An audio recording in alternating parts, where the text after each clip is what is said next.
Hello, everybody. Sunday Adelaja here.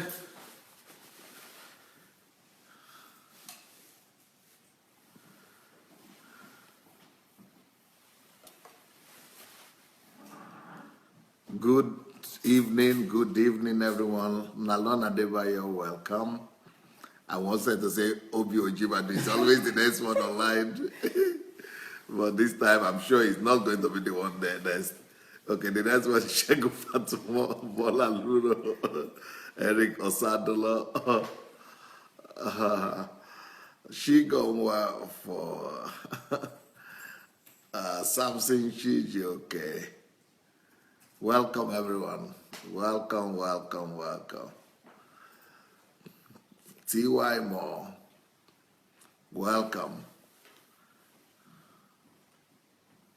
She Sandra, Folashade Kikelomo, Rochelle White, Matthias,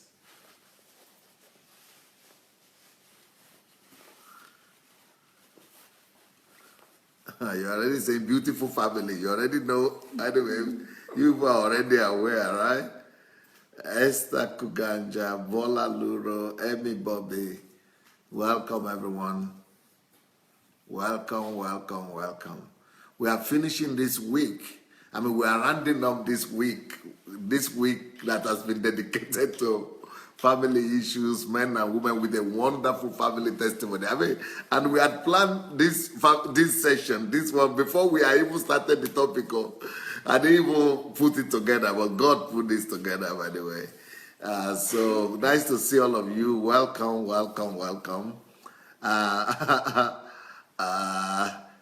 Apostle Tim is speaking to me in my native tongue. Eweso, our apostle, Pastor Eweso, that's Ijebu language. Thank you. That one I remember, even though I don't remember the language itself. But that greeting, I remember it for sure. So thank you. Welcome, everyone. Well, you know what? We have a lot of opportunity to. We'll have enough time, I suppose, to be able to listen to as much as possible today. But it's going to be a wonderful session. This is a wonderful family, one of the best families out there that you ever be able to meet. And we would like to find out what makes them tick, and what makes their family workable. And it's going to be the the practical analysis and illustrations of all the theory that I've been teaching you all the while, all this week. And of course, this week, I'm going to be talking to the ladies. So it's also a good preparation for that. So please go and share the link, everyone, because people are going to be blessed by this. So go share that link. Let's quickly go and share the link. Go ahead and press the share button. It's under the video there. Let's quickly go and share it. And then from there, we'll be ready to go. We'll be ready to go from there. So share the link. Okay, Molly is singing. I sing because I'm happy. There is a mood here in this hour, something already. There is a life coming on, a mood. People are already singing. Wonderful. I'm sure it's because you are already friends with Ojimadus and you are excited for them. You want to hear their stories, but their future is even greater. So, okay, I will just set them loose as fast as possible. I will just set them loose right now. Okay, and here we go. These are the Ojimadus here. I'm already showing you. Hello, everybody. Hello. Good evening, good morning, good afternoon, wherever you are. It depends. Yes, please go ahead. You have all the camera and the microphone to you all. So who is going to be the first one to speak? Who is going to start? Everybody is... Well, let me start. Let me have a small intro. Yes, please. Well, as most of you know, maybe if all, probably I am Obi Ojimadu. This is my lovely wife, Nkiru. Ojimadu. But how come you know, I know that before you wedded, Yeah. I used to know Nkiru as Nkiru Ojimadu before you even met, I think. Yes, How come Pastor. after she married, she kept her name? Well, this is one of those things that like happens, like they say, like that the odds are so little. Pastor, I am also Ojimadu. She's Ojimadu. And surprisingly, this is a surname, even from the eastern part of Nigeria, that is very rare. But coincidentally, we met in Moscow, and that was the first attraction. I was like, wow. It's like, are you my sister or who are you? So, and that's how we met. Somebody introduced us. Say, okay, there's another Ojimadu. And that's how we met, and then we became friends from there. So, luckily for her, she didn't have to change her surname. Sometimes I was wondering, maybe she should call herself Ojimadu, like women put their knee. That's a very rare case. And then you became husband and wife with the same surname. Amazing. And your family is not surprised at that coincidence. They are surprised as well. They are surprised, but you know, just like from different states, different places. So it's even not different like, states. yeah, it's not like there's any possibly maybe we could be related or anything. So it was very surprising, you know, and they found it also very interesting. And people are writing divine matchmaking.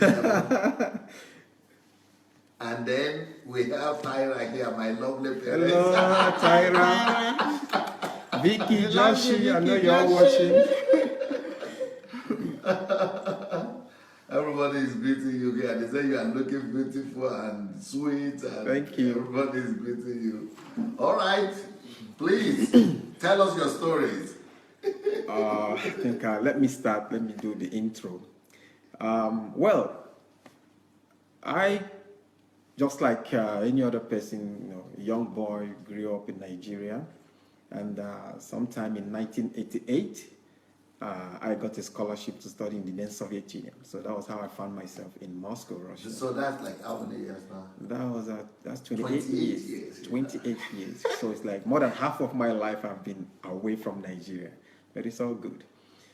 So I came in as a scholarship student and studied in Moscow. And well, it was an experience of its own, you know, a 70-year-old boy leaving his home. You left at 17? I left at 17. Just 3 days after my 17th birthday, I left Nigeria. So I left at 19. Me too, I left at 19. So it was a challenge actually, but it was a challenge that really toughened me, I would say, you know, at a particular point. So in school, but if I run, you know, if I move forward, a lot of things happened along the way.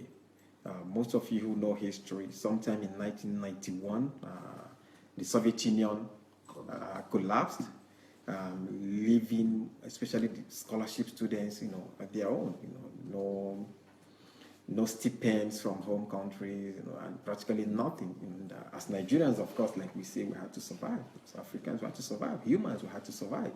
So that kind of crisis, I would say, kind of, well, started giving ideas. You know, how do I survive? What do I do? Discotheque. And then, well, I am, and then I still used to be a very lively person. I mean, I love music. And even at a point, I was like an aspiring R&B singer. Yeah. Yeah, so these are my dreams then, talent I had. I was a good sprinter. So, I mean, I had a lot in me then as a young boy that I could, like, you know, choose, you know, to what direction to follow in my life. But then, because of the situation then, and the then Soviet Union, especially after the collapse of the Soviet Union, the African community here, you know, they didn't have, or not just the African community, they didn't have like equivalents of discotheques or nightclubs. So what students used to do then was like, they used to have like social organizations kind of, you know, and once in maybe 3-4 months, they do hire a hall in the restaurant, in the hotel, and, you know, have fun, invite friends, you know, social clubs, I would call them. Most of them were in Kharkov, in Kiev, in Moscow. And in Moscow. Yeah, and in Moscow. So they had different clubs then. But then I was thinking ahead, thinking I was the fast guy. I was like, I need to get this done, not like once in 4 months. I have to do this like, let it be every weekend. Every Friday night. It wasn't like just like a business or anything. It was something there in me I thought was my passion. Because I've always had this, I have these gifts. I would say I know how to bring people together for any reason.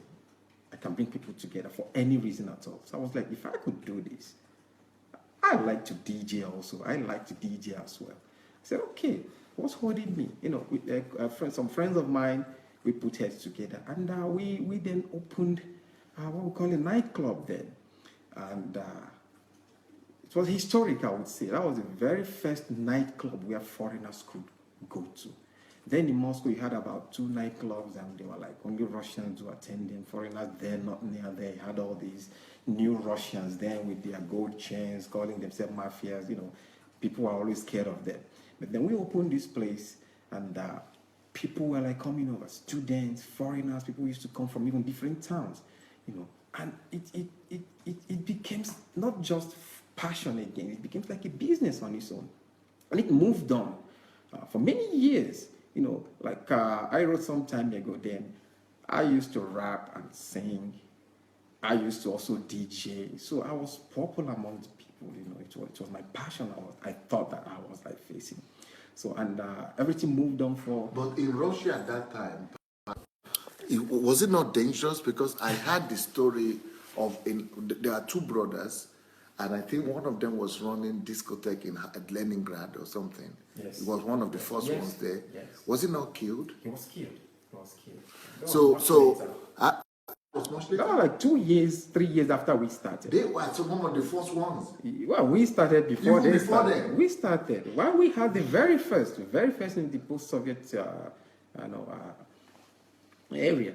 So it was dangerous. Was it not dangerous? It was dangerous. Well, tell us a little bit about, is it true? Because people don't know if somebody was killed or something. What kind of thing would lead to people being killed? Yeah, like I mentioned earlier, you had what they called the New Russians then. It was like like in the wild west then. People were armed, like people got their eyes opened. Mafia. Yeah, they were mafia, racketeering here and there. And we faced that issue as well. Police could not help you.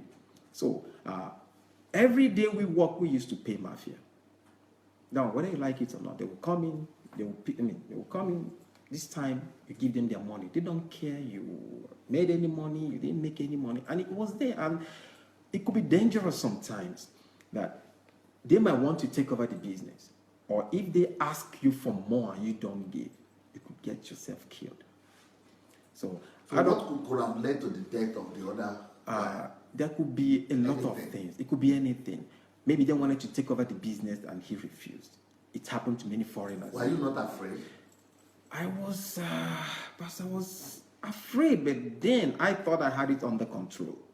Because you didn't know God like now. I didn't. So the fear wasn't there as such. It was there, but I thought I had everything under control because I thought that paying them would be enough and that's it. But then we were having problems with the mafia. We were having problems also with the police. The police will also want their own money. So it was like a free for all payment. So it happened it's for years. Then it got to some time, maybe 5 years after, maybe in the mid-90s, things started changing. And then I didn't care who was coming to the club. You're a good guy, you're a bad guy. That's not my business. Come, you have fun. So the atmosphere then, and especially what was going on amongst the African community there, or the foreign community then, also brought a lot of danger to it. Most of the foreigners then maybe didn't have documents. The police could come raid the place. They could arrest anybody they wanted.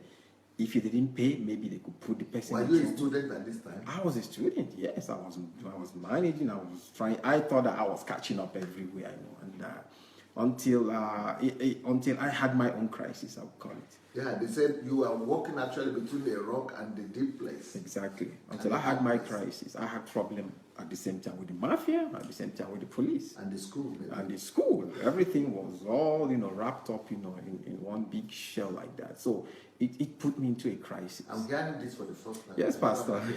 Yes. It brought my own crisis in life. But then today, when I look back at that, and when that thing was going on, I heard the voice of God. God told me, "I've given you this talent. You could bring people together. You could talk. You can pass a message to them. But why are you not sending them the message about me?" Even that time. That time I heard the voice, but I didn't take You it. understand it? I didn't take it serious. Are you serious? I didn't take it But serious. you didn't know what was meant to be born again. That I time. didn't know what it was. I was like But any other Christian. you are Anglican or Anglican. I was like any other Christian, then. So I heard that voice, and I didn't take it serious. Like one of those dreams or one of those things that come into your head. After a year, it came again. Then I found myself in a deep crisis. And then God told me, like, okay,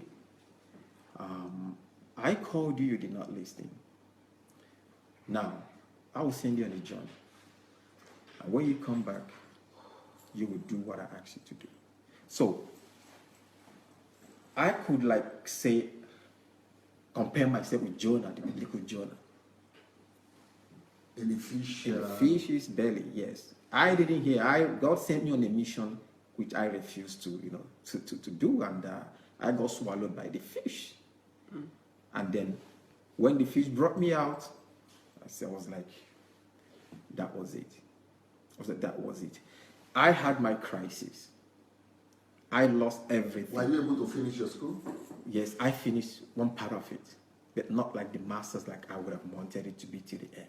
So it was my crisis then, especially with the school issue then and everything. So Things were very dangerous. Things were very dangerous then. They were killing blacks I was left and hiding right. from everybody, from that person, from the mafia, from the police, it was like, and then God was like, okay, are you still running? Are you still running? So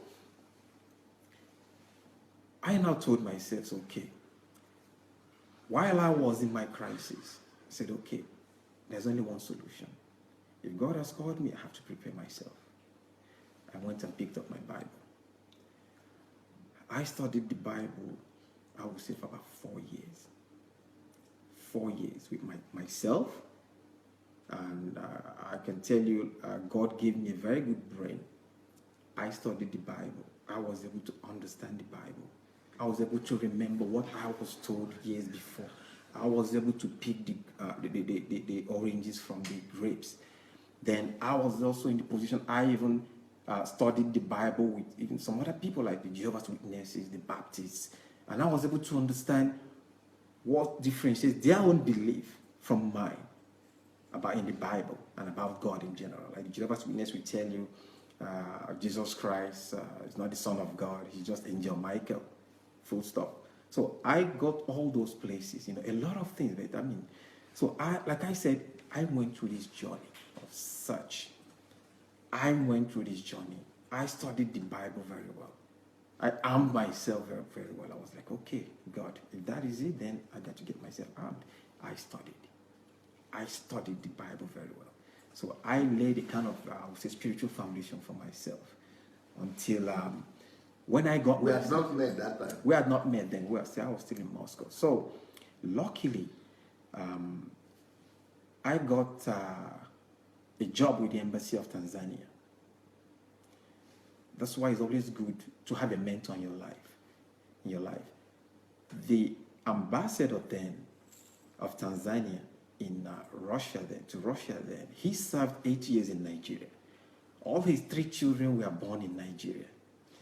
So they could speak Pidgin, and the wife speaks in Pidgin, Yoruba, and stuff. So when I came there, they brought me in as an aide to their first secretary and the CFO, Chief Financial Officer, because I spoke Russian very well. They didn't have much students. The students were not active as such.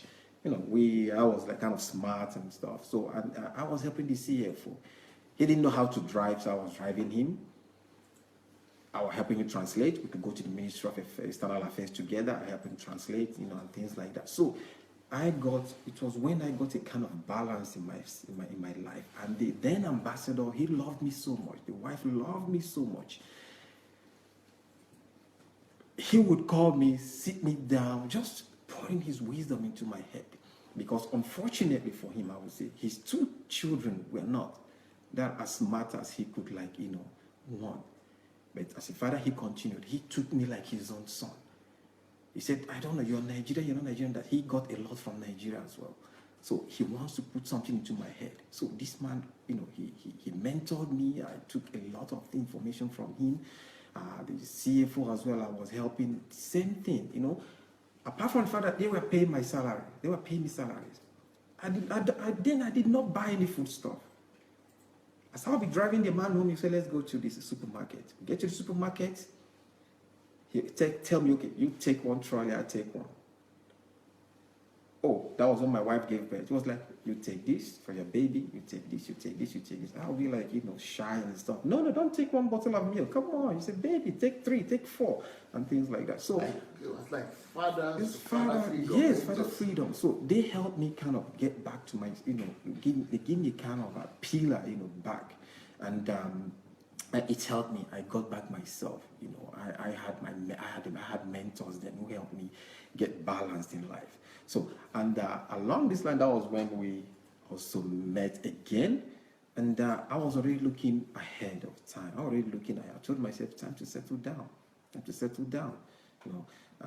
I was getting myself ready. I said, I'm going to serve God. I believe that I need to do this job properly. And personally, myself, some people call me, I'm a perfectionist. Because anything that is worth doing, like I say, it's worth overdoing well. That's how I put it, in quotes. So, my wife and I, we both started, struggling then with the help of the mentors I would call. We were able to have a good family. You left the discotheque business. I ran from it and it ran from me. So I forgot all about it. Then it wasn't also it was not mine anymore. That wasn't my mission anymore. So I had to move on in life. The crisis. It was no more attractive. It was no more attractive. The cloth in my eyes kind of fell off. So I saw that, this is not what it is. Let me start from the beginning. It wasn't about the money or the fame I had then, no. It's now about just being myself, being who God wanted me to be, finding my calling in life. So in 2003, we got married, and God helped us so much as well. I met a lot of diplomats at the Embassy of Nigeria. They helped us, they advised us, they mentored us. Even our wedding was held right in the premises of the Embassy of Nigeria in Moscow. First time ever in the history of that embassy. So the church, we used to go to a Protestant church. The church came to the embassy to have the wedding. It was a thing of joy for the church, for the embassy, for the Nigerian community then. So I started getting myself, being who I was supposed to be, with a good reputation, how it should be. Earned reputation, not on the other side, not discotheque or anything. And that was how we started. A year later, we got our first child, Tyra. All my kids, I gave them names like, in most cultures, you give names to children based on, some circumstances, all around you. Because I took it as it was a battle that I fought in my life then. God gave us the first child, Tyra. We named her that name. Tyra in Scandinavian means God of battle and God of justice. Is that so? Yes, Tyra. So that was the name I gave. I said, this is the name that God has chosen. That's who she is. This is what God has given us. And we moved on. We continued, worked at the Embassy of Tanzania. But I was there kind of, I would say I was start growing how I should grow. In 2005, my cousin here in Ukraine invited me over. He said I should come over to Ukraine, just come over here. I was like, okay, but I need to get settled. I couldn't leave the Embassy of Tanzania just like that. These are people who helped me so much. So, but my contract with them ended December 2004. And then the chief financial officer was also leaving, and the ambassador was also leaving. So that was how I could, I had the moral, I would say, courage to even leave. So they sent us off well. They helped us even during the wedding and everything. January 2005, we moved over to Ukraine. And then I told myself, it's time to now move to the next level. I've been mentored enough. God has given me a mission. It's time to move to the next level. So that's how we moved over to Ukraine. Before you continue, then we have to go over to your wife. Let her tell, let her tell. tell us one half of the story. Then come back to you again. Oh my. Hello everyone. Love to see you all online. Where do I start from? Yeah, the first attraction. Someone is saying, I love this couple. We love you too. Yeah. I love this couple. People are saying, yeah. Thank you. Actually, when we first met, when I heard that Ojimadu, I remember when I was a kid that, we used to have these yellow pages of telephone directories, Yes. My dad was going through this telephone directory and he saw Ojimadu. It's like, who is answering my name? A very rare surname. Wow. So he picked up the phone and dialed. That's right. And I was even telling my husband later, it's like I was the one that picked the phone, or the brother picked the phone. And It was your family? It was my family they called. It was much later we started picking up the pieces of the story, remembering. Yeah, then my dad was still alive. So I called him and said, remember, it's like that man that we called that time, he wants to marry me. He's like, oh, Jesus, because my daddy then had, because I got married at 31, he actually thought I would get married to a white person. When I told him I was getting married to an Igbo man, he was so happy because they've been waiting, though before. They even lost hope that you could not just not marry an Igbo man, but even in Nigeria, that you might not even marry a black, like African, maybe not even in Nigeria for sure. Yes. Are you serious? Because they have lost hope. They have. Because when I was still home, they had these, tribal issues we have in Nigeria. You must marry an Anambra man. That was their mentality. You are not from Imo State. He's from Imo State. I'm from Anambra. So how? But when I announced my own marriage, now they were even ready for any black man. Any black man, even. So for the black man to be so an Igbo, it was no more a concern for them that is not from Anambra. Yeah, for the black man to be an Igbo was a great blessing for them, and that was how we got married. And before the marriage, I had my own crisis too, which most of you might know, but this is not the issue today. We want to talk about how we got where we are today. So God has blessed me so much, like I told each and every one of you that. But you never heard about him when he was doing the discotheque? Oh, I was the dancer there. She used to come over. No, it's not possible. Yeah, of course, she used to come over. I used to dance. I used to love discotheque. I was there almost every weekend. But you knew his name that time? Yes. Yeah. We met before the discotheque. We met before then. Yeah. But we weren't together. We were just living our own different lives. But you knew that both of you were... Yeah, we knew we were Ojimadu. You didn't notice her at that time? We had our own lives. We had our own lives. We could just see hello sister, hello sister. He had his own girlfriend. I had my boyfriend. That was how it was. Okay. Yeah, but there was even a time, I came also as a scholarship student, and they used to pay us little money in the embassy. He collected my money. Yeah, I signed for her. Yeah, he signed for me and collected my money. But they gave you? Yeah, but later I went because we are the only two Ojimadu. So it's okay, if one Ojimadu has collected, that means the other one left. So they gave me. They gave you? Yeah, they have mine now. It was by mistake or what? By mistake. They gave me her papers, she signed, and I signed. Ojimadu. Yeah. So how does it continue? And later we got married. It was a very wonderful wedding, just like I couldn't believe that. You did wedding in the embassy. Yeah. Yes. I couldn't believe that I could wear a wedding gown again, because I was 31, Igbo women mentality. I thought 24. Yeah, 22. my life has gone. And I got married, and what attracted me was his personality, the way he loved people. And of course, the first was the surname. And I understood. But you knew the surname before. Yeah, but when he didn't come for me then, when he come for me now, I knew that, okay. Somebody is saying Igbo versus Anambra, Anglican versus Catholic. Yes, it's a And very you people were It was. strong. We'll He come to was that. Anglican too.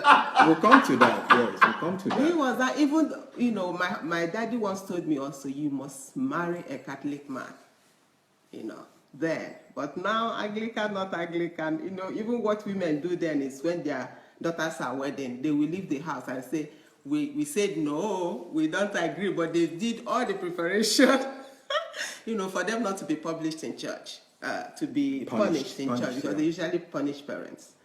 So that was how we continued, and now we are in Ukraine. But God maybe allowed that delay so that you will be accepted together, because if it had been 10 years earlier, or 5 years earlier, they would have refused, and maybe you would have not. Yes, not for sure, right, for sure. right. There would have been a lot of trouble, But God made it so easy that they were down for everything, and we got married, and God has blessed us with 3 wonderful children, Now, then you moved to Kiev. Yes, we moved to Kiev, and then I was running a bakery and a pastry. Obina say Anambra and Imo is a taboo. Yeah, he knows what we are talking about. He knows what I'm talking about. Yeah, but times have changed anyway nowadays. Even having Yorubas marrying Igbos. I mean, my 3 cousins, ladies, they're all married to Yorubas. So things are moving forward. Thank God. So when we moved over to Kiev, I was running a bakery and pastry company, a big one.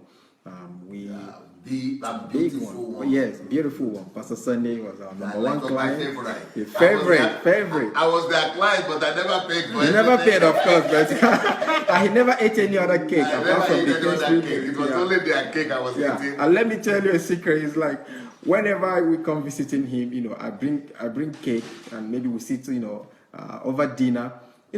Usually, you have the main meal, then later you have the dessert. But whenever I bring the cakes over, Pastor Sunday starts with the dessert before we get to the main course. So we had the bakery.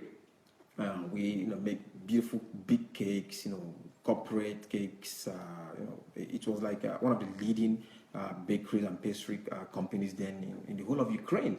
We were like setting the tone of the technology, which you used to make cakes then. We had our clients were the big clients, corporate bodies, rich people, and we also used to also make small cakes, and our drivers would go around the town and deliver to restaurants, bars, and all that. And we had our own cafes and pastry shops, so it was good. It was moving very, very well. Then coming over here to Kiev brought new challenges.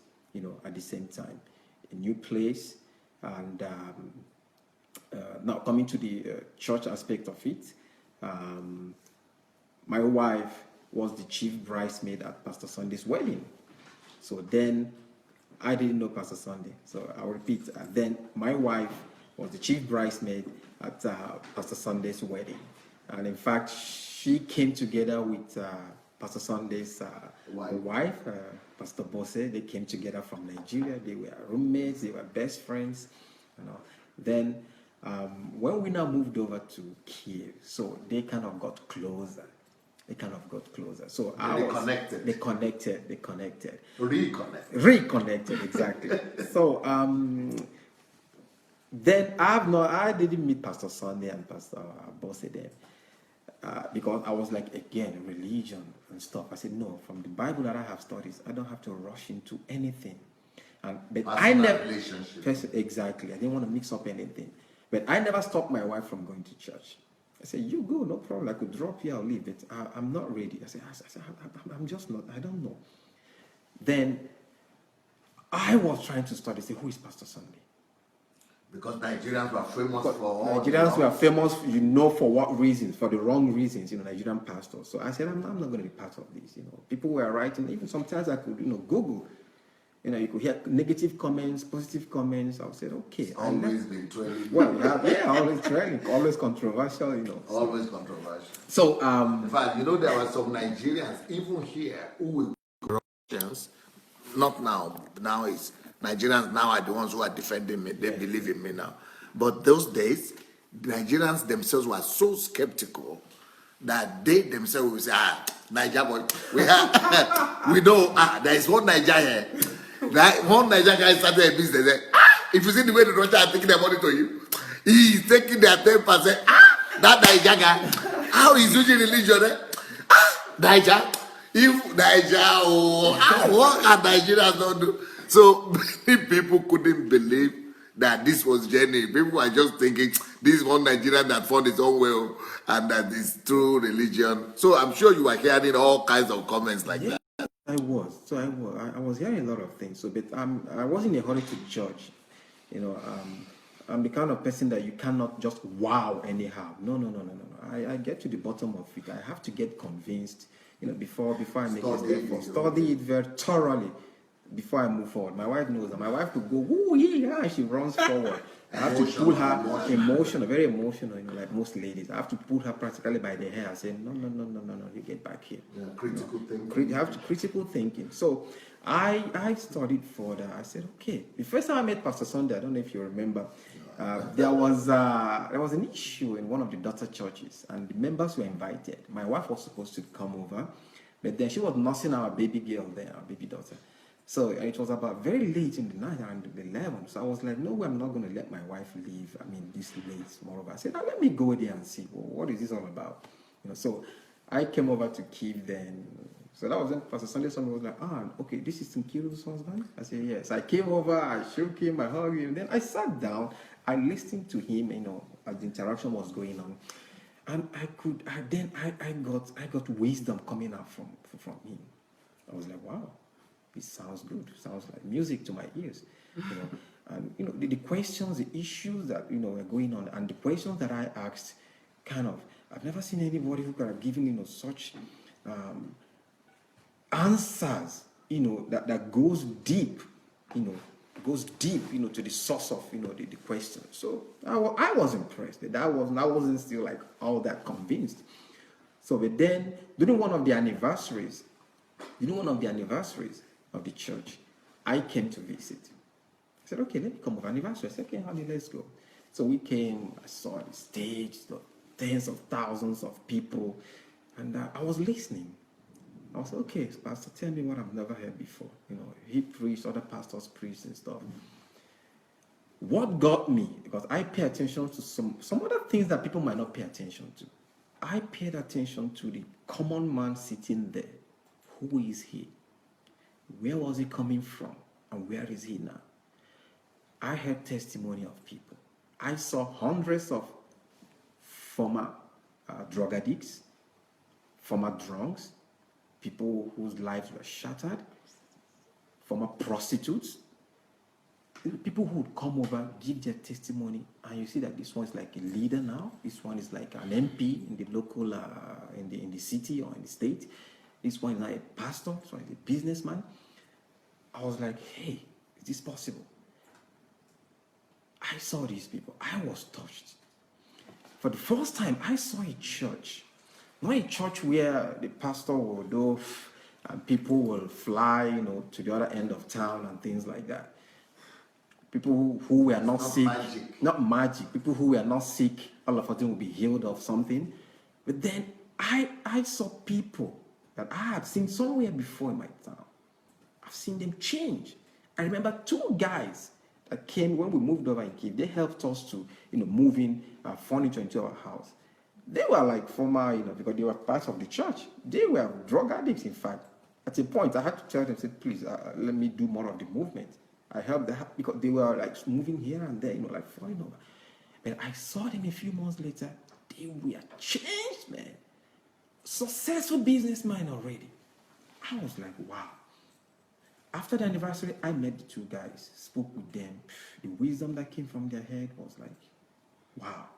These were Russians, eh? These are Russians, yeah, Ukrainians. So then I said, okay, fine. Then along the line, we came to visit Pastor Sunday, my family. So you knew that this was not just religious church? It wasn't just a religious church. It was a church that was giving results. Because while I studied my Bible, I got that it's not about what you say. It's not about the title you give yourself. I still say it today. Today, people, I don't even try to put that prefix pastor to my name. Let people call me who I am to them. A lot of people call me Pastor Obi, some Mr. Obi, fine. A lot of people call me Daddy. Daddy is not like the daddy of the GOCs or GCs or GOs, some other places. Daddy aspect, that's who I am to them. Uncle, because I am an uncle to them. By the fruits. Like a father. Like a father. So that's the thing. So I saw these things. I saw lives changed. I saw people transformed. People that went through metamorphosis, I would call it. I was shocked. I was like, okay. Then they invited over, I think for Pastor Sunday's birthday or something. Again, I came with the cake and stuff. Like I told the story earlier, Pastor Sunday stepped out. He loved our cakes. Yes. Anytime I brought the cake, we sit over the dinner or lunch. Usually you start. Usually we start from the food, then you get to dessert. No, Pastor starts from the dessert. I think you have to still go back to that. Maybe sometime in future, because they had good cakes, good salfets. Let's continue. So when we came to visit Pastor Sancho, it was the first time we really spoke one-on-one. I'm not boasting, but I'm somebody right from childhood. I've been into current affairs. I read everything possible. I did a lot of reading. I put a lot of knowledge into my head. So as I grew, I go into everything. I need to get the knowledge. What is what? I could sit down and talk to a doctor and explain to him tell him what's erudite. What is written there, his syllabus and everything. And I got even till date. Having to do whether it's politics, sports, military. I'm an arms specialist. I'm a military analyst. We can talk about aerospace, we can talk about astronomy, we can talk about anything. So, but when I talk with a lot of people, I've seen very few people who are kind of all around, who could go into practically every topic of life. But then I met Pastor Sunday, and then it was like, within 30 minutes of discussion, we've kind of covered every aspect of life. I was like, wow.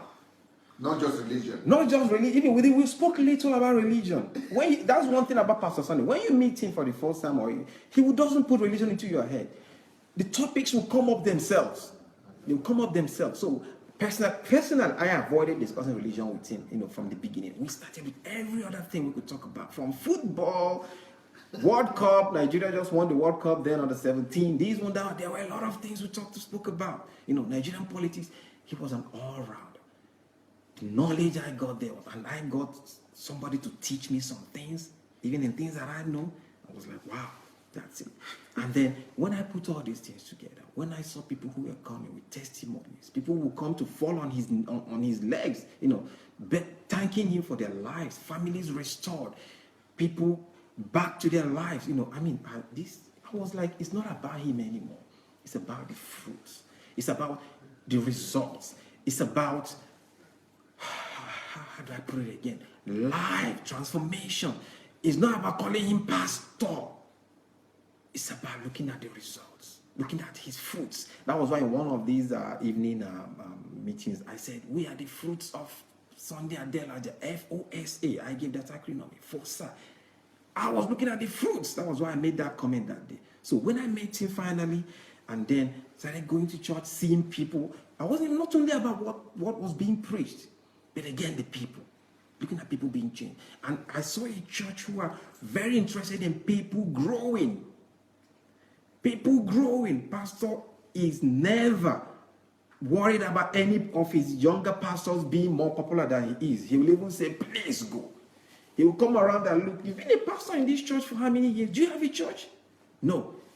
He will call, look at elders. Please, help this guy. Help open it. Just let him go. Let him take out his... Yeah. Let him go and share his knowledge. He pushes people forward till date. You're a businessman. How are you moving on? Please, if you could connect him with somebody else, come on, move, go on there. You know how to do this. Come on, go influence society. And that helped me. He told me, said, look, and I listened to his preachings, how he got to where he was, where he is today. He said, a black man in Ukraine having thousands of churches under the same mother church, with 99% of the people, Ukrainians, the black man, like he always told this story at the beginning. They told him, oh, you're the black man. You go and rap or sing or play basketball or football. Come on, what are you going to tell us about religion? That was what they told him.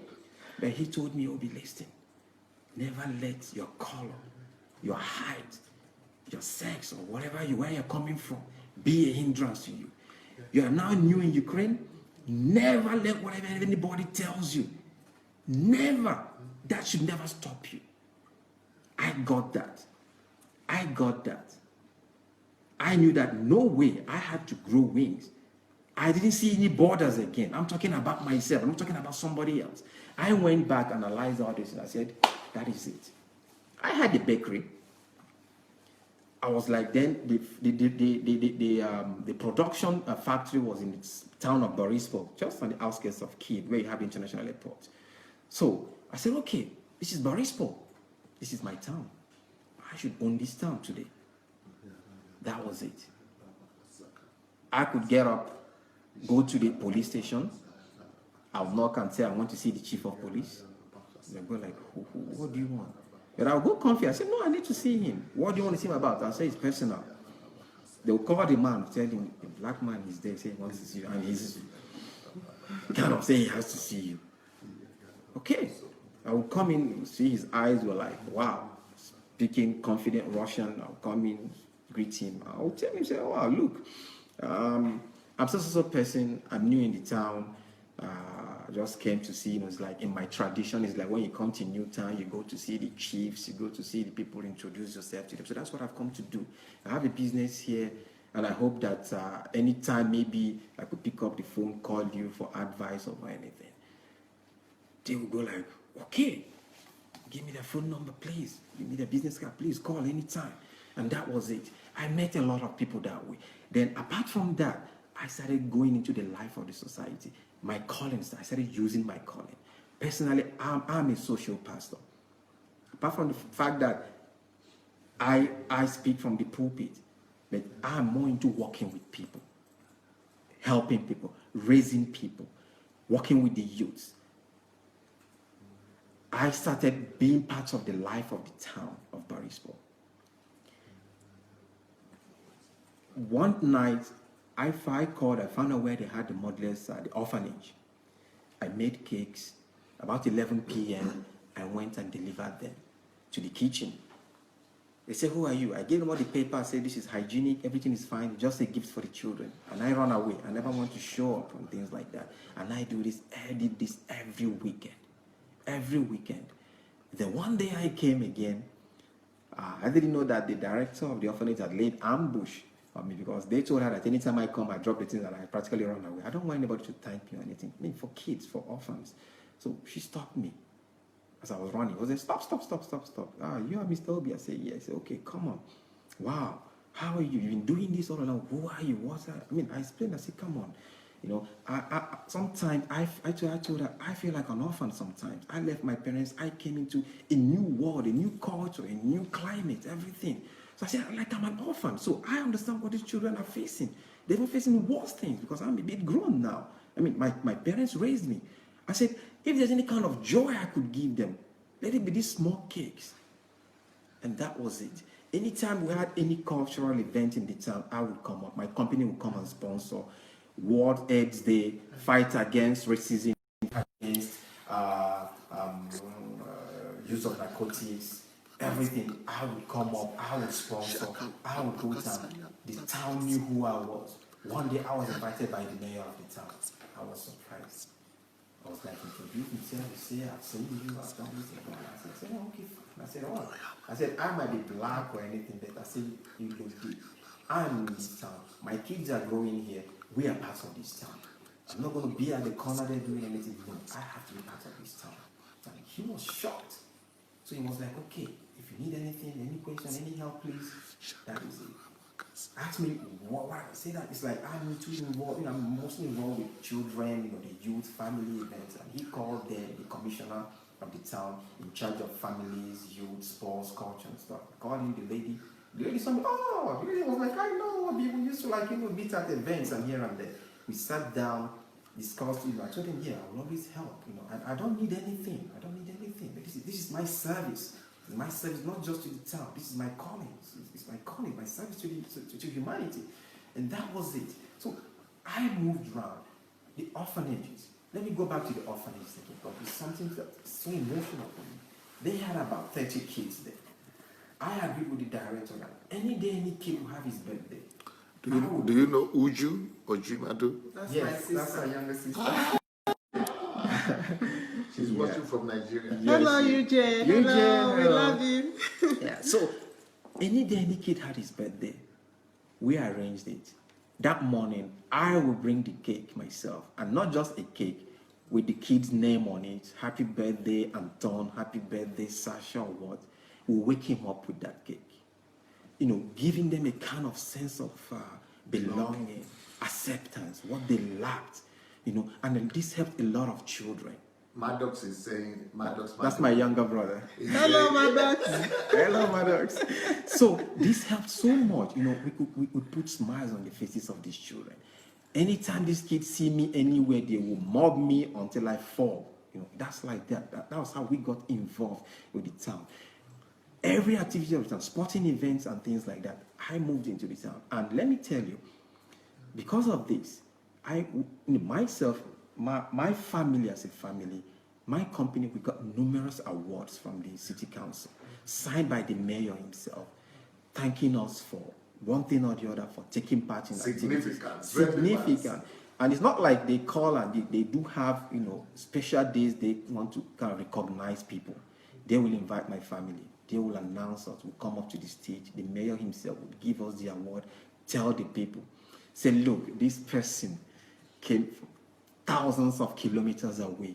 He is even more active, picking up his civic responsibilities. Somebody knows your father. He's saying you are a true son of your father. Oh, thank you very much. The daddy I didn't meet him. I took after my dad. That's who he was. So that's how we got recognition in this town. How did we get our permanent residency? People who live over here, this part of the world, you know how much you need to pay, even if it's due, if you are due for it. But because of the service that we gave, it was something that was done for us. It wasn't done through anything. We earned it. It was given to us in less than a month. People stay 1 year to get it. Less than a month. Because I was seated when we applied. I was seated. The head of the immigration department called me, said, hello, I was like, oh, hi, sir. He said, are you sitting or standing? If you're standing, you better sit down. I was like, I think I should lie down. I said, I'm lying down already. I said, what's up? He said, your documents are out. I said, what? He said, your documents are out for you, for your kids, everybody. You come over, come and sign. I said, when can I come over? He said, anytime. I said, I'm already at the door. Within 15 minutes, I was there. The family, we signed, and we got our documents. Permanent residence in this town, in the country. So, Maddox and Uju are arguing. Maddox is saying, not true. I'm the one who took after her. Okay, you win today. I'll give it to you today. It's all right. Yeah. Maddox, he's part of the Brekete family in Nigeria. Yeah. Also, Is he? Yeah, he is. He presents Brekete family as well. They also try to help the common man there get their voice out. In the family, to solve their issues. Yes. He's a presenter. He's one of the founders. Okay. So that's how that's how we got over, moved on. And let me just round up this way. It got to the point that in the town of Barispo, they used to present every 10 years they bring out a book called Who is Who in Barispo. It's like the leading politicians, businessmen, people with influence in the town. Would you believe it that I was called that the mayor said that I must have my name on it? So let me show you. This is the almanac, I will call it, that was given in 2011. It's called Borispo Region. It's written in Ukrainian. It lasts for 10 years. The next like one, the state, like the region. Yeah, in the whole state region. Mm-hmm. It comes out once in 10 years. The next one will be out in 2021. The next one, I was called, and here it is. I'm there. They put me on my birthday. That's my picture. I think I look younger now. with adverts about our cakes and everything. About me, in a small story about me, Ojimadu Obi Fule, and about me, and just in recognition. This is a book for 10 years, and you have maybe about Historic. 50 people Historic. maximum in this in this book. So being black, being a foreigner never hindered me, and it doesn't hinder me today. I learned this from my brother here. I'll call him Pastor Sunday. He said nothing should limit you. Nothing. Think of it, dream of it, and most importantly, work hard. Move forward. You shall surely get it. And I'm living, my family, we are living on those principles today. And God has blessed us so much. Today, we have a church. We have people. And when I got my calling that I should now head a church, God called me. He said, you are Abraham. I'm going to make you a father of many nations. I didn't understand the dream. I was like, but now when I look back and I remember, I saw in the church we have people from different countries. We have Indians, we have Ukrainians, we have Africans. We are mixed up. A family.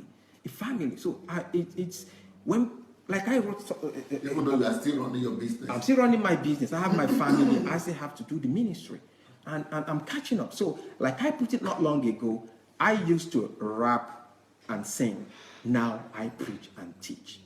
I used to DJ. Now I spin the Bible.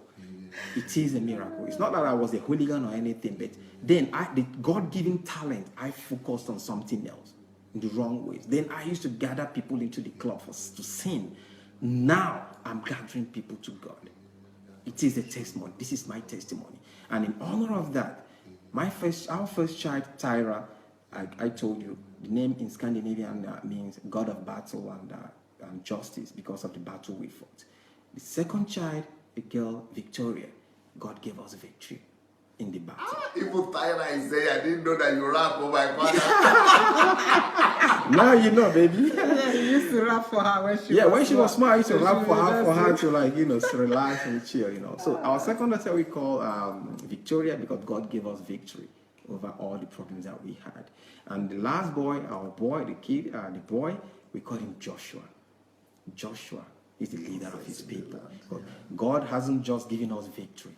He's leading us further. And he will also make us lead other people. That is my story. And the story still continues. The dotted lines still continues. Anything? I want to add that apart from everything that we went through, like I would say, yes, we run a church, but we are more focused on the people. We have more people outside the church. It's not about religion. Yes. It's not about religion, yeah. We have more people that we take as our children outside of the church more than in church. Because Pastor Sunday has taught us that it's not about the four walls. It's about saving souls. It's about saving lives. It's about giving life to somebody. You need to look at. Okay. Yeah, and that is why, I have this Women of Double Honor NGO that I run. And apart from that, there is one my husband runs together with some other people, Maximum Living Club. And all these places, all these things we do is just focused on changing lives. Because who needs your Bible when you can't give him food to eat? That's it. Who needs your Jesus when you can't give him a cup of water to drink? That's right. And these are all the things that Pastor Sunday taught us. Though he's been teaching us for years, we just got it not long ago, but we are coming, okay? Yeah. Yeah, and she mentioned about these NGOs that we have. She works with women because we live in the city of Kharkov now. It's a city where you have a lot of students. We don't want them to make the same mistakes that we made. Yeah. And that is why we are here. That is what a mentor should do at the end of the day. She takes care of the women, the young ladies. People will call her in the middle of the night. People will come and tell her stories, tragic stories about their lives.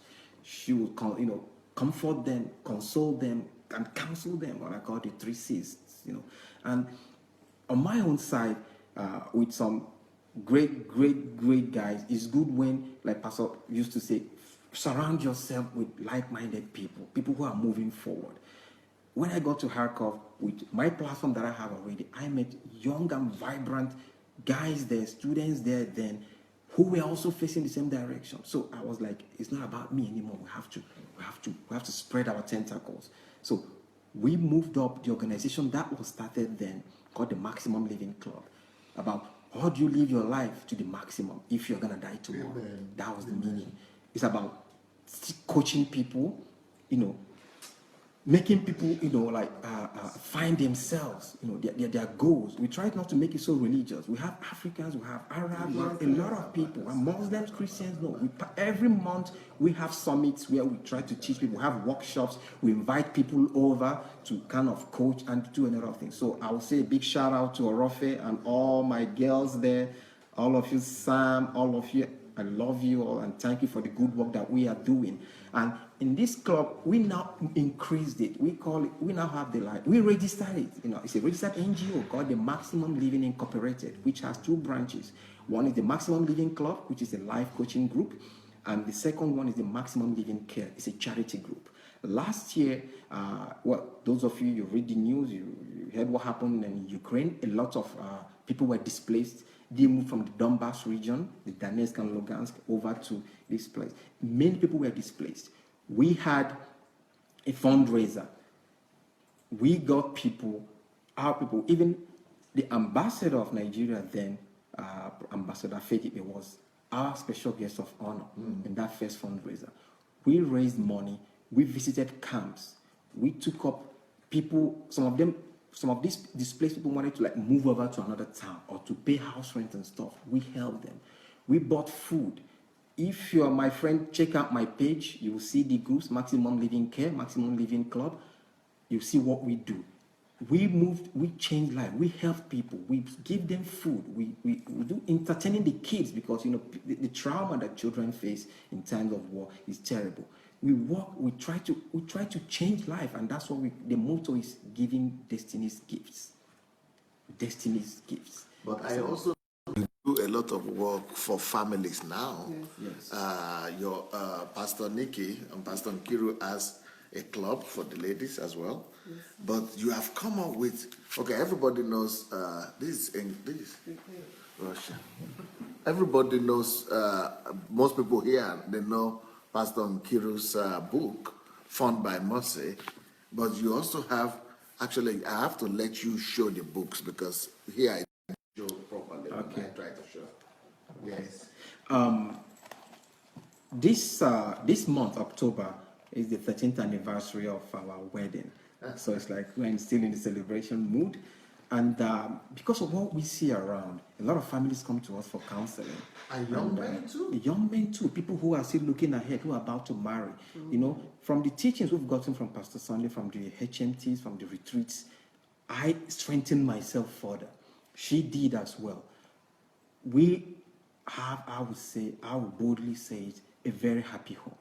Our children are growing in love. They are growing in faith at the same time. So we try to put this information together. Now, before you go on, maybe you don't need to answer now, but you can answer later. But I just want to whet the appetite of people who are listening. That we were talking with you a few minutes before we started the program about the problem we have with Nigerians killing their wives.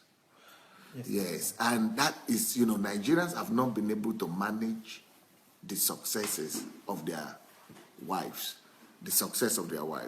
So, but the way you people have been able to do it, and unfortunately, I have to tell you that, and I don't think anybody should make this tribal or anything, but I personally went through the list of the 21 people that were killed in America, and where husbands killed their wife. 19 of them were Igbos, and one was Edo, and one was Yoruba. So, but 19, that is Igbo. And of course, somebody says it's because Igbos bring their wives from home or something. But I also know Igbo. I know you. I know John. And even though personally, Igbo ladies are my favorite women because I like their energy. The Igbo women. But also at the same time, even though I like their energy, but I would not like to marry them. I'm sorry. I don't want, I'm not to offend my Igbo sisters. I don't want to marry them because they are so caring and so loving and so energetic that it could suffocate you. And I could understand where the men are coming from. The men that end up, going over and killing their wives, it's like, how can you say you can understand them? You know, I can't say I understand why they kill or killing. I don't say I understand the killing, but I just say I understand probably the tension that led to that. But how have you been able to manage in your own family? Because this is your books, and that's why I want you to talk to us about this, your books. How can we get it? What are the plans? How can we learn? What can we learn from your experience? Let me just give a brief answer to what you said concerning the Igbo families, the trend having Igbos killing their wives. Well, like you correctly said, the Igbo women they're quite Very energetic yeah. and very industrious at the same time.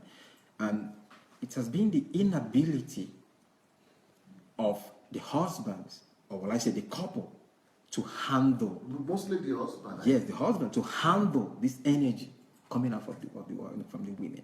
The Igbo men also could be quiet, enduring. But I like that they are more quiet in the homes than in business. In business exactly. They are aggressive, but in home the wives are more aggressive for some reason. Well, and those ones who could not handle it properly, handle their wives properly, handle the energy properly, they end up taking their lives or maybe breaking their homes.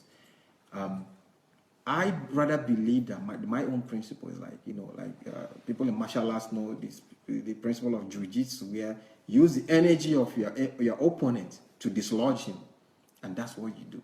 So instead, not like you're dislodging your wife actually, but use the energy to set her to the right direction. You should never shut her up. If you shut her down, it will be worse. In general, the man has to be wise and smart at the same time, and most importantly, patient. But I can't understand, because in your own family, there is a level of freedom that your wife has, that there is nothing like shutting down at all here. She is totally fulfilled. She can do anything she wants to do. She travels, she engages, she's so free. Yeah. But at the same time, there is no major crisis like that. Yes, Pastor. We put all these things into the book. It's called Who's Right? He Said, She Said. These are the secrets for a successful union. And one point that we underlined here is this: the man and the woman, make sure you give each other space. When I mean space, it's not like freedom, utmost freedom. No. A woman doesn't belong to the kitchen in the sense that is what she has to be doing. That is her calling. No. She can take care of the kitchen, but let her find her calling. Let her focus on her life. Let her engage, put her energy into her calling. That is number one. A man should never shut the woman down. He should never be like, I'm the boss in this house, and whatever I say goes, and that's it. It's not a police system. It's not. She's like Pastor Sunday have been preaching, all week. She's not. You're not like the teacher and she's the student. No. You have to give her air of freedom to express herself. Maybe you want to say something? Yes, I want to say that it also takes a wise woman. That's right. To know that she has to, I always tell everybody that I am very stubborn. And I thank God for my husband that cools me down, makes me check it. But I've also learned wisdom that, even if he allows you to have your way, also have a goal. What do you have for your family? What makes families break is that you want to have this freedom and forgetting that you are not alone. You are no longer single. You have people that, are attached to you. So if you have this freedom, even when you're stubborn, like my husband, if he sees that I'm that stubborn, he just lets me go. Sometimes I hit my head on the wall and wake up, then know that what I'm doing is not good, or I will think about it again as I go with age, and I know that, Nikki, listen, you want a happy family, so it must not always be your way. Your husband is cool and quiet, but that doesn't mean that you should override him, you understand? So this wisdom and more is what I wrote personally, how to really guide women that want to get married, or those that are already in marriage, or men that love their women, or also singles that might want to get married tomorrow. to learn some, little tips that I use, to make my marriage sweet. I can shout it on the top of the mountain that my marriage is sweet. It's not because we don't have quarrels, but we have known what I call technical know-how, marriage technical know-how. We know how to do this marriage thing.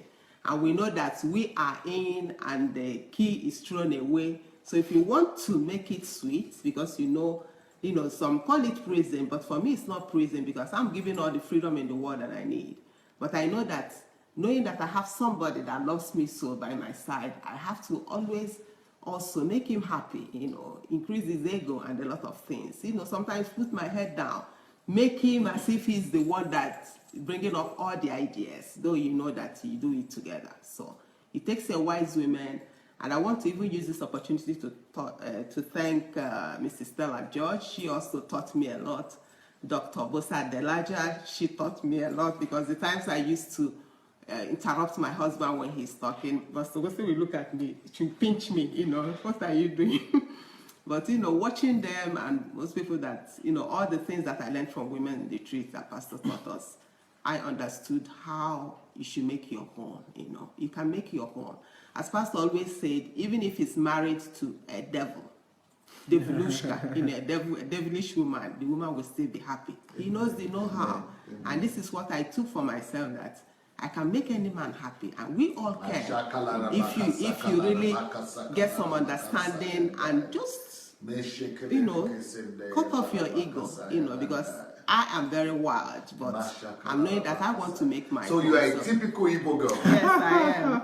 But you've been able to manage it. Yes. Through the help of your husband. Through the help of my husband and the teachings, the knowledge that I get, and the people that I look up to. Yes, Pastor. It comes both ways. Like in the cases where these men kind of kill their wives, sometimes when the wives feel this air of freedom, some of them go wild. It's true, Pastor.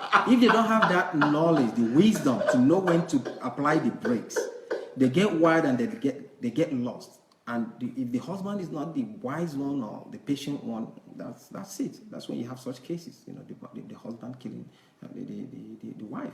So and it's not always killing. Some people just divorce or just leave. And when you look at these lovely women, I know some lovely women, lovely with kids, but the husbands are not there. I blame the guys. I always blame the guys. Doesn't matter How can you leave? So if you're watching today, please, and you've left your wife, it doesn't you matter left them what with happened. it, no matter, go back. Yes. It is your responsibility. You cannot run from it. You are the foundation of the home. You are the foundation of the society.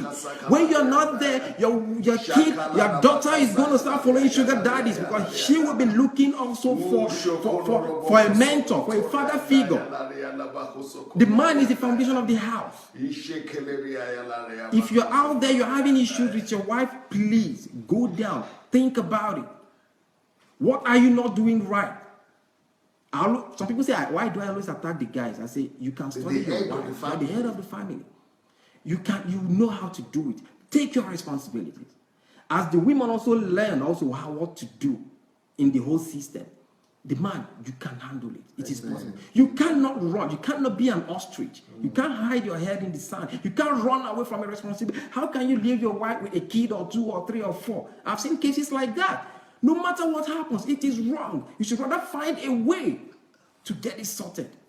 When people come to us for counseling, for example, husbands and wives, my first question to them is okay. So kind of, size them up psychologically. I go like, now, what do you want to get at the end of the day?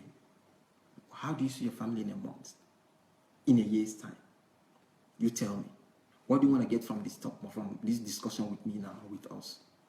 It's like a blow unexpected. So with that, I try to understand actually what is in the head of the person. Is the person purposely trying to get out of the relationship? Or actually he is ready? And I'll ask, do you think, from a scale of 1 to 10, what are the chances of you getting back with her or with him? I ask that question again. From the answer, I will know where they are heading to. Know what is in the heart. And then, more questions comes up, then I will know how to handle the situation. If it's a case where the guy is like, I see that maybe he wants freedom, extra freedom, I'll tell you, my guy, it's not like that. It is wrong. You have to step it. You have to calm it. One way or the other. So, like, let me underline: the man, you are responsible. Don't run away from responsibilities. It's as simple as that. What about because actually somebody is saying something about you. Dayo Alabi is saying Kiro. Dayo. Oh, Dayo. Hello, Dayo. We love you. We love Is you. she in Narco? No, he's in Canada. In Moscow with he was me. in Moscow, yeah. A very good friend, Very, my very classmate. good friend, yeah. Yeah. She's saying, I've known you, Kiro, for years, and you have said exactly what I say about you. Yeah. That's right. So we have these books written, These it's are like samples. these are samples, we still get it done. As soon as we launch the book, we'll let you know it will be We'll on tell you the date of the date launch. of the launch, and it will be on Amazon, it will be on Okada Books, and if you're here in Ukraine, you can lay your hands on them. And we're gonna have series of these books touching different topics, not just like generalizing, because we are getting feedbacks already. So What about if people want to get in? You wanted something before that, though. What did I want to say? Yeah, in Nigeria, some people are asking for my former book, Found by Mercy. Where is it? So I sent some copies to Nigeria. So if you want Found by Mercy now, at the moment, a few copies, just 20 copies are in Nigeria. I think 5 of them are already gone. So you write me inbox and I will, tell you how you can get That's what I it. wanted to ask. People might want to come for consultation because a lot of people are writing me. And please, if you can help me. People can write us inbox anytime. Or That's maybe our telephone, calling. maybe email, maybe site. Maybe we can start with even email. Then from there we'll choose the medium. Is there any way to? Is the email easy? Yeah. It's at the end back of the book. Or what's your? Or they can connect us on Facebook. And What's then, your Facebook? Yeah, Ojimadu. Or this email, can you see? Are you the only one? No, it's not this. There are just two. Are you the only one? Yeah, they'll find me easily here. Just only two. What On about Kiro your- Ojimadu. Kiro Find Ojimadu. us. Kiru? Nkiru Ojimadu.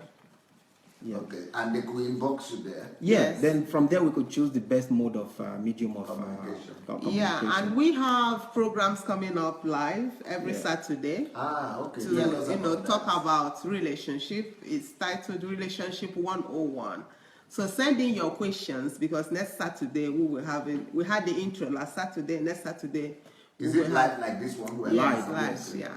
So throw in your questions inbox and we answer any question that you want and we go from there. On what platform? On Facebook. Okay, on your two platforms, it comes at the two. It Comes will be on online, hers. but I'll we let it share to be it. on hers so that we get the people on one platform at the same time. Okay. So I really Yeah. want to thank everybody who helped us put this book together. Pastor Sunday. But what are the ideas of these photographs? They are unbelievable. Yes. You see, like let's start with this. The first one. The joint book. As you can see, there are two pictures here. The one on the top left, that's the happy couple, portraying everything is wonderful. And now if you look down, you see the couple is raining. You can see that they are not happy with each other. A real life situation. They are quarreling, but the guy is still holding the umbrella for her, and he himself is under the rain. So that's what I'm talking about, the responsibility. Let me say it again, the picture down. You can see that the couple, they are quarreling. No, full point. Can you? Yeah. Here it is. Okay. The couple are quarreling. You can see that both of them are like frowning, not even looking at each other. Yeah, because they are spying to each other. That's right. And you can see that it's raining. It shows the reindeer, portrays situation, trouble. But then the man is still holding the umbrella, covering the wife. So even when the man has left the family, That is it, Pastor. That's the he point. still has the Responsibility is there. Even if he is quarreling with the wife, his responsibility still remain. The love still should remain there, no matter what. From here, when you get yourself settled here, you will always have this. But your people are writing from Nigeria and saying this kind of love not be for Nigeria. It is everywhere.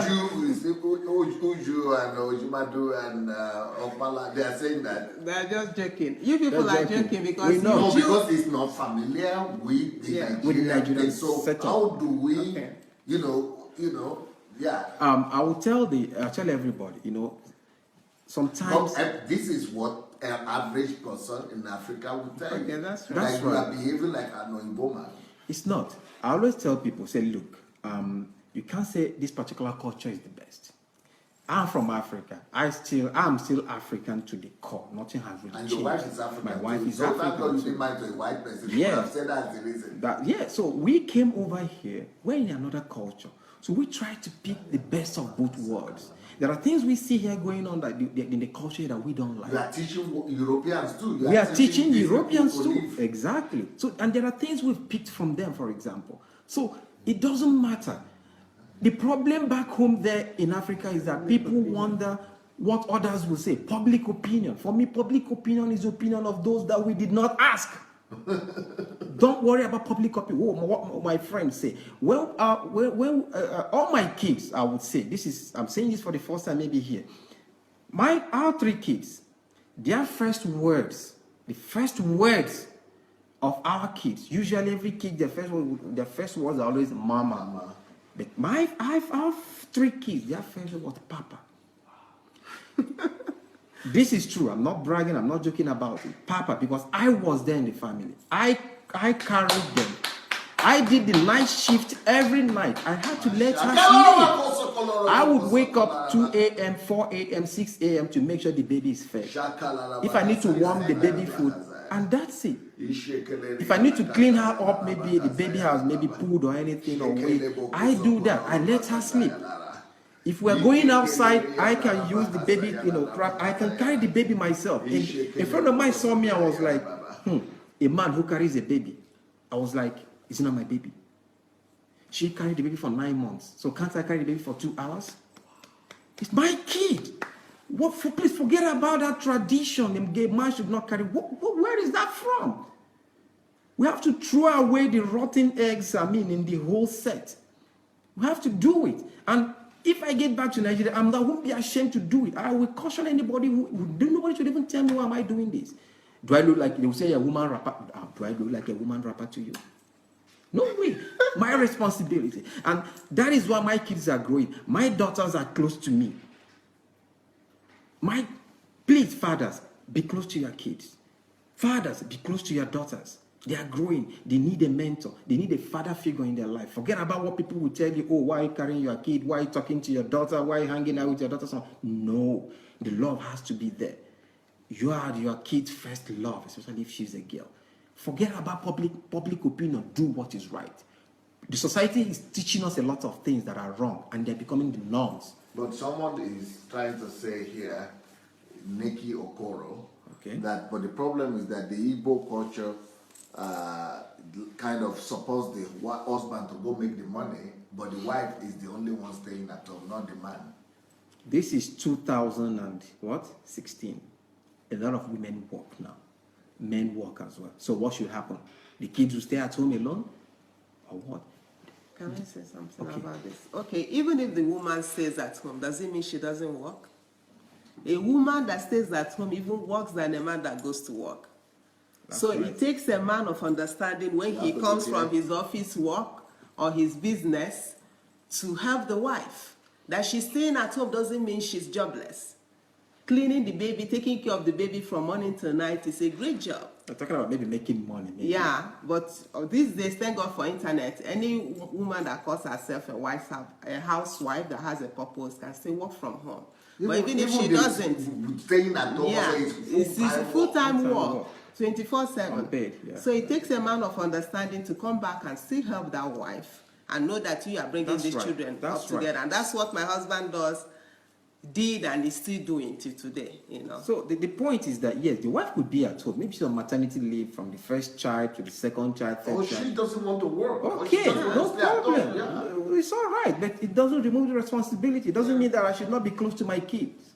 There are men who come back, they don't see their children. They come in, they go into the room, they lock up, they read newspaper, they do other things. Oh, it's the job of the wife to handle the kids. Okay, she might be doing this, she might be taking care of them, but it doesn't mean that you have to be absent. Some men are in their house, and they are absent at the same time. That's the point. I'm not saying that it's the man's responsibility to start mopping the floor every time, but no, he can help in the house, especially being a father to the children, being a father to the wife, most importantly, like I always say. What about the second book? Yeah, the second book is the one I wrote personally, mainly addressing the female figure, the women, the tricks and the tips that I use to make my marriage sweet, practical steps that you can use. But it's also for men that love their women, I would say, or some tips also for singles to know how to get to this. What about the photograph here in this one?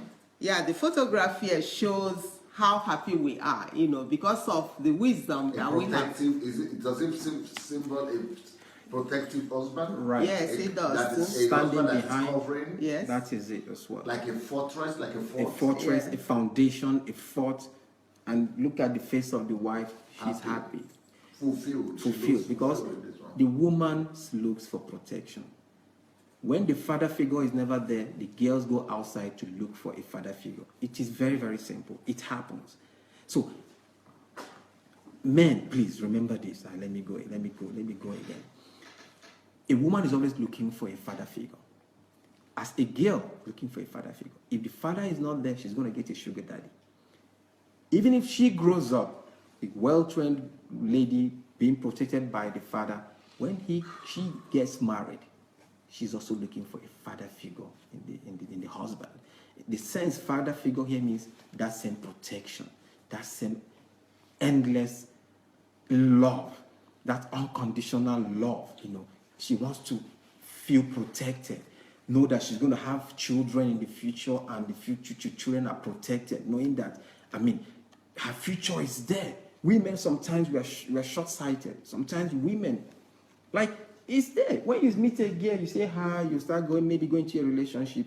You are thinking of today. She's thinking of how many kids, the kind of house she might want to be comfortable and things like that.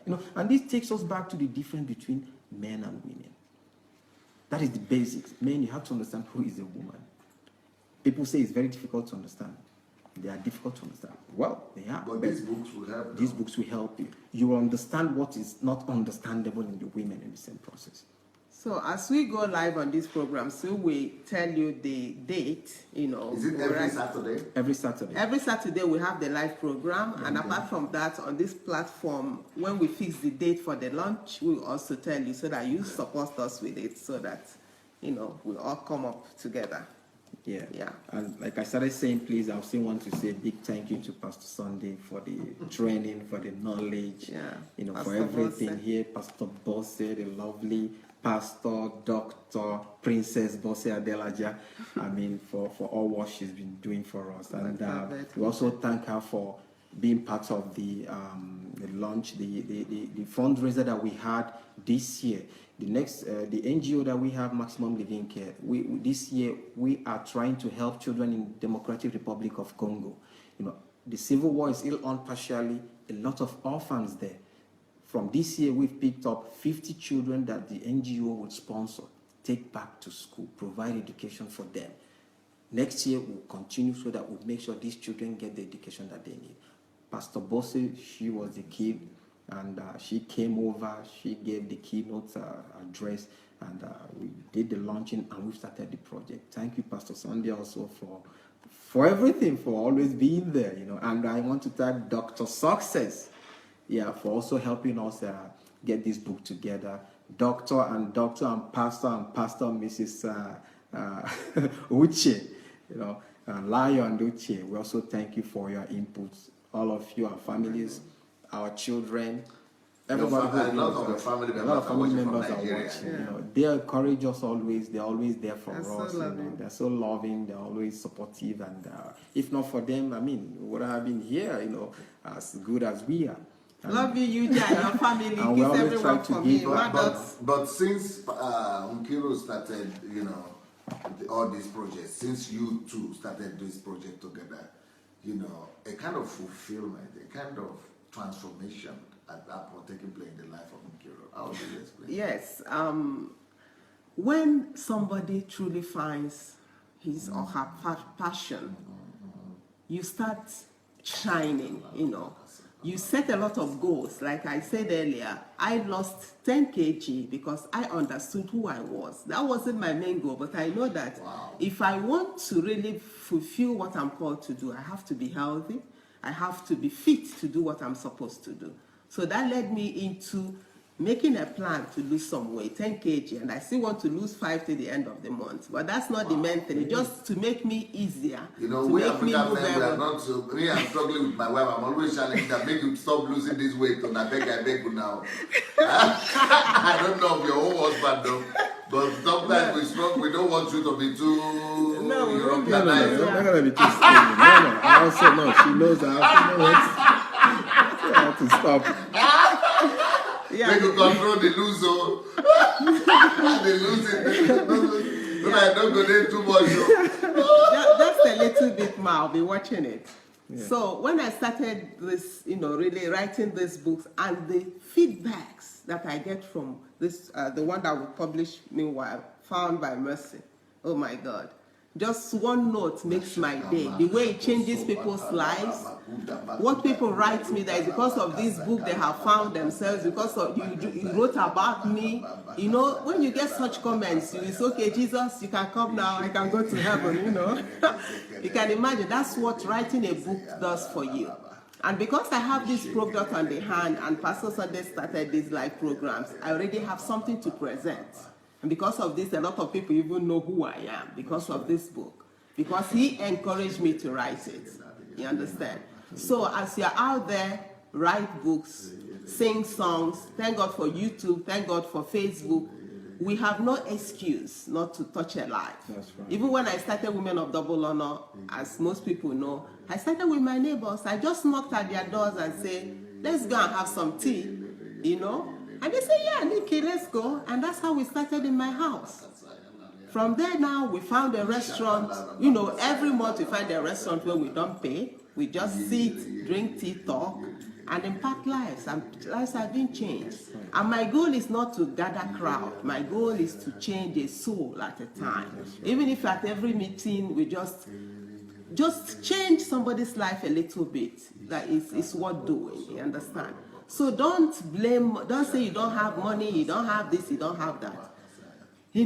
You have everything it takes. Start from where you are. Start from your neighbors, and you will see God putting things together to bring you to where you want to go. Right. And I want to talk Dr. Kiche, one of our mentors. Yes. He really imparts a lot into our lives. Almost to everyone. He was the one that told me, Nikki, you have a flat, start from your flat. Because I was thinking, I have to go and do this and get money and do the other thing. So, thank you, Pastor Sunday. Thank you, Pastor Bose. Thank you, everybody that, is listening. Talking about Dr. Albert Kiche, thank you so much. I say calling my roommate right from school. Yes. Yes, I'll tell you the story afterwards. He calls me roommates. We have names for ourselves. His lovely wife also. Yeah. A wonderful family. Yes, I want to thank the wife for forwarding this book too. Yeah, Dr. Bose. That's it. And lastly, I will say what we advise or I'll also give to couples, like we always do and we believe in. Forgive before it happens. Yeah. Forgive before you get offended. Don't even wait. Make sure you've forgiven already then before you sort it out. That means... Don't wait for people to come and ask for forgiveness. That is it. As couples, don't wait. Make sure you're forgiving your wife for what she hasn't done yet. And the wife also forgive your husband also, even before it happened. Even for him, for being right even sometimes. It happens. And because that is the end. We are starting from the end. Because that is what you want. You want a happy home? You want to stick together? I call it a boat that is sailing. If you rock the boat, two of you are going to fall into the sea. So you have to have the synergy. Do everything together to move on. Forgive before it even happens. That's the advice. Yes, that is why I support what Pastor said, when he was coaching the women, that even if he came and this happened to the wife, saw 3 or 4 men, you have forgiven before it happened. Life happens. Much higher. Yes, and this is the same thing I say about my husband. I don't care because most people are there they just want to, do away with you to be in your place. And because care of one, you didn't finish your statement. I say that this is, I don't care even if my husband, the same thing happens to my husband, that I see him with 3 or 4 women, which I know he will not do. But because we forgive it doesn't matter, even if anything can happen in life, forgive before that, because forgiveness is first of all for you. Because as people say that if you don't, you are not ready to have an excuse to lose your family. Yes, you are no not excuse. ready to use any excuse to lose your husband. Yes, no excuse. You have given your word to God. Yes, sir. You have committed. Doesn't matter what happens, anything can happen. That's right. So, but you know it's your husband. Yes. And you are keeping to your husband no matter what. So once you have already made that decision from the go, it means you are there for life. You are not giving room for it. Yeah, so when we are saying that our marriage is sweet, it doesn't mean we don't quarrel. Yeah. We quarrel almost every day, but we quarrel and the next minute. Because you are different. Yes, we talk, we start talking about and something. You mentioned something like you don't want it to be more than how many hours, not more than 5 minutes. We start talking about something else just to come back to we'll come back to it later when we are cool, when our head is never more than 5 minutes. Yes. So even like my children know. Yeah, it's like forgive before it happens, in the sense that you've forgiven, then having that forgiveness in heart, you go back and get that issue resolved. Definitely. And when you know there's forgiveness in both hearts already, it will be easier. That contact will be there. It will be easier for you to get the issue resolved, no matter what it is. Whoever is wrong will, get himself, corrected, him or herself corrected. And it moves on. It's a boat. You cannot rock it. Rock it. My man, please. You're not going to lose your rank or your generalismos rank if you tell your wife, I'm sorry. If you are really wrong, there's nothing wrong with that. As long as it's with your wife, you have to be, close, outspoken, get it out. Hear her out and say what you have to say. It's not going to be like, I said, and that's it. It should never be that way. Have your principles, get yourselves connected. And that's why it's also good, like Pastor Sonny used to always say, and I believe in, before you marry, you have to get to know the girl. You have to get to know the man. Getting to know is not like going to fornicate or what. No. But at least getting to know the character. I mean, is it worth it? Before you go far, if you believe it's not yours, please, it's better you leave it earlier. So those people who think, especially some ladies, believe that, I'll get married and life is going to be like I'm in chocolate, like they say in Russian language. It's never like that. There is no chocolate in marriage. You have to build the chocolate. It's hard work that has to. It's 10 times harder than before you marry. Yes. And then 100 times more if you have children. To maintain, and to have children. So it's not that easy. Marriage is hard work from both sides, and that's it. That's also why I tell women that since we have different psychology with men are not, like I wrote in one of the programs, that men are not soothsayers. They don't read your mind. They're not mind readers. What helped me so much is that when I see something, he's not doing the way I want, I say, baby, even, for example, when I dress up, I'm going somewhere. My husband is not that type that will always give you compliments. And I know I'm beautiful, I'm fine, I dressed up, I'm really dressed up. But he's not telling me, baby, you're fine. I say, baby, you call his attention. Yes, I say, baby, did you see your wife?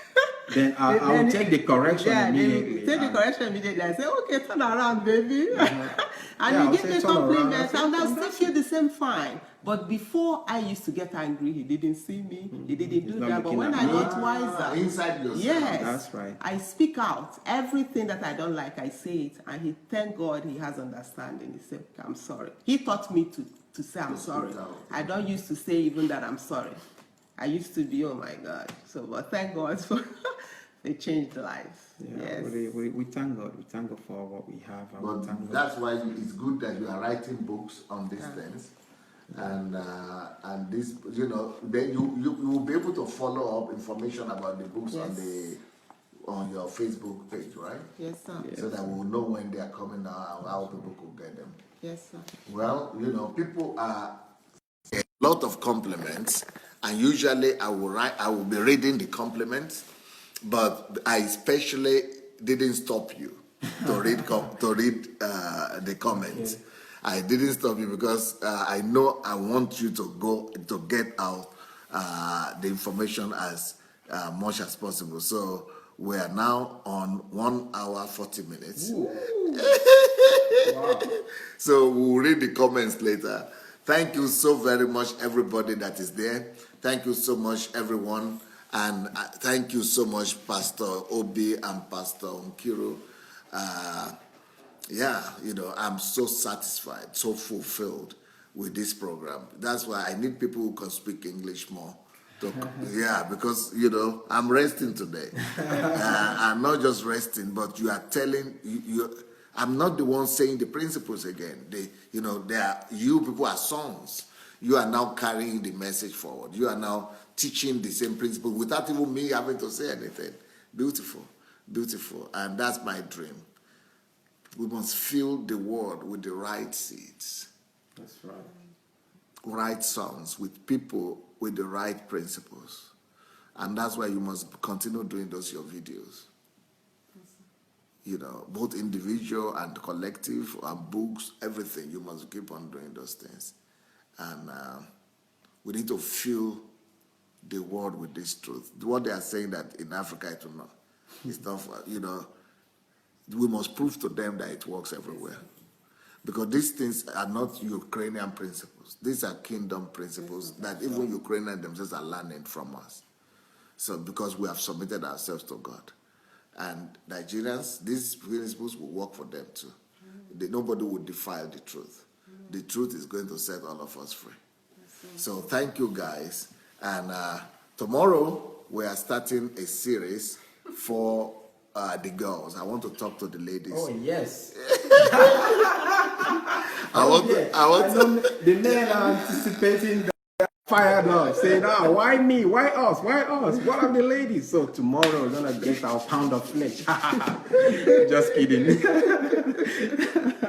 The men have been expecting that and looking forward to that. But tomorrow we start in the morning, and it's going to be on this platform still in the morning. But in the evening, I hope we're going to be on the bigger platform later on in the evening tomorrow. So, but we'll be talking to the girls. But I'm not promising you that I'm going to be telling the girls about boys. I'm going to be telling the girls about themselves. And of course, talking to them about themselves will affect talking to them about the men as well. So you men that are rubbing your hands and thinking you are going to get your due, I'm not promising that yet. I just want to talk to the girls themselves for them to know how to survive. I was talking to the men this week, and it happened as if I was talking about the women. I was in favor of the women, but I was just talking to the men to know who they are supposed to be. And this week I'll be talking to the girls for them to know who they are supposed to be. So it will be exciting. Have a wonderful evening, everybody. Good night. See you tomorrow. Bye. Bye, Pastor Nkiru. Bye, Pastor everybody. Obi. Thank you. Thank you. Bye. Wow.